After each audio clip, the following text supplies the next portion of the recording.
নমস্কার, আমরা সিএলএফ এর প্রোফাইল বানাচ্ছি আর ভিও সিএলএফ ম্যাপিং পেজে এসেছি।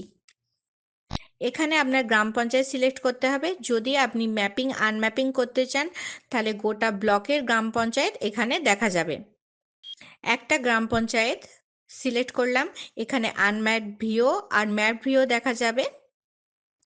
এখানে আনম্যাপ ভিওতে একটি আনম্যাপড ভিও দেখতে পাওয়া যাচ্ছে। যদি আপনি এই ভিওকে ম্যাপ করতে চান তাহলে আপনি ক্লিক করুন। ডেট অফ জয়নিং আপনার সিলেক্ট করতে হবে। এই ডেটই এই ভিও জয়েন করেছে সিএলএফ এ। সেভ করব ডেটাটিকে, তারপর mapped and unmapped VO. Record added successfully. এখানে সিএলএফ এর ভিও ম্যাপড হয়ে গেছে। যদি এটিকে আনম্যাপড করতে চান তাহলে বক্সে ক্লিক করুন, লিভিং ডেট দিন, লিভিং রিজন দেবেন আপনি,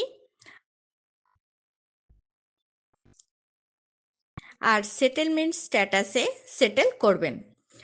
সেটেল আপনি এই জন্য করবেন যখন একটি সিএলএফ থেকে ভিও বাহার করা হয় বা কোনো দ্বিতীয় সিএলএফে এই ভিও চলে যায়, ওর যা ফাইন্যান্সিয়াল লেনদেন হয় এই সিএলএফ থেকে সেটেল করে দেওয়া হয়, তখন ওই দ্বিতীয় সিএলএফ থেকে অ্যাডেড হবে। এই জন্য আমাদের এখানে সেটেলমেন্ট স্ট্যাটাসে সেটেল সিলেক্ট করতে হবে, কারণ ফিনান্সিয়াল যে লেনদেন আছে যতক্ষণ সেটেলমেন্ট না হবে ততক্ষণ একটি ভিও দ্বিতীয় সিএলএফে যাবে না। তাই সেভ আমরা করে দেবো, সেটেল করে আনম্যাপড আছে আপলোড দ্য ভিও করে দেবো, ওকে করব। এইভাবে আমাদের ভিও আনম্যাপড হয়ে যাবে।